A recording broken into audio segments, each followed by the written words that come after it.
Hello, friends. This is Dave Hurwitz, executive editor at ClassicsToday.com, here with volume 32, or in the front, volume 31. Why do they do this to us?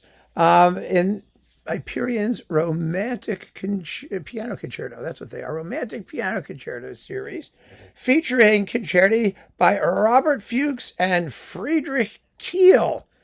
Who, you might ask, are these people? Well, I reviewed this originally at ClassicsToday.com, and you can go over and read that review if it interests you. It's free to all. It's not behind a paywall or anything. And essentially, Robert Fuchs, who lived from 1847 to 1927, really a long life. He was a professor at the Vienna Conservatory. He taught Mahler and all those people. He was... Sibelius, I think, was one of his students. He was sort of pretty well known as a pedagogue. In Vienna, he was known as the Serenade. That was his nickname, because he wrote a series of orchestral serenades. I think there are 5 of them. They're all recorded on Naxos, and they are lovely, lovely, lovely works. He was a conservative, more in the Brahms line of German composers of the day. And his music is very attractive.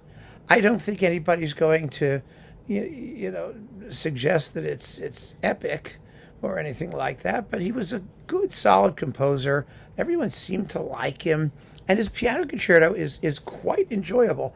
And it's a serious work. It's the only full-length piano concerto he wrote.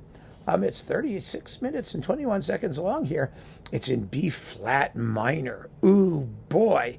So it has some Sturm und Drang elements in the quick movements. It's very interesting. People from that particular school, you learn a lot about them just looking at the movement headings. The first movement is Allegro Maestoso. Well, that's always something to worry about in these romantic concertos, right? Majestic. That usually means not very exciting. But then he adds Ed Energico. Oh, thank God. And that's what we get, some Energico. The second movement is an Andante. It's quite lovely and not too long. And the finale is Allegro con fuoco. Oh boy, fiery. Ma non troppo, but not too much. There's always this yin and yang quality to the way they describe their music, Brahms and his crew. And, Charles Ives made fun of it once because it was just, he's like, what is this? It's either a lot slow or it's not slow, it's faster. Anyway, so, yeah, there is this feeling of moderation in this school of composition, which can be overcome in a good performance. There's nothing wrong with moderation, but you can keep the music moving in a really good performance. Now, Fuchs was a wonderful composer for the piano. He certainly understood the instrument. His orchestration was lovely. The serenades are lovely. He knew what he was doing. And this is really quite an attractive concerto. Friedrich Kiel is a little older. He's a generation older. He lived from 1821 to 1885. And his piano concerto is in B-flat major, as opposed to B-flat minor. And it's shorter. It's only 27 minutes long.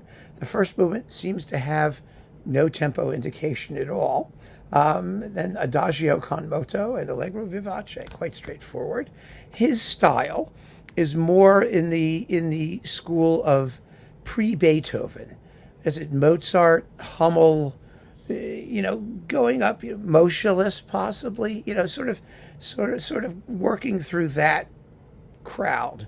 It's not the hot and heavy second half of the 19th century, or later romantic kind of writing. It has great facility and fluency. It's again beautifully written. The tunes are good. It's a nice piece. And I don't mean nice in a contemptuous way, as in damning with great, with faint praise.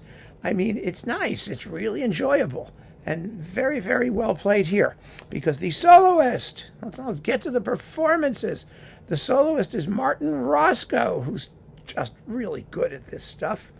He plays as though he's known the music for a lot longer than it He must have known the music. And you've got, once again, the BBC Scottish Symphony Orchestra under Martyn Brabbins, who could conduct the telephone book and make something memorable of it. Hyperion was so lucky to have Brabbins in so many of these performances because he really does know how to advocate for lesser-known music. He really does. So another beautiful entry in the Romantic Piano Concerto series. And you should listen to Fuchs particularly because he was a good composer, a really good composer. And I haven't heard anything by him that hasn't been very enjoyable. And I've heard a lot by him, actually. And this disc is really pretty terrific. So keep on listening, friends. Thanks for joining me. Take care.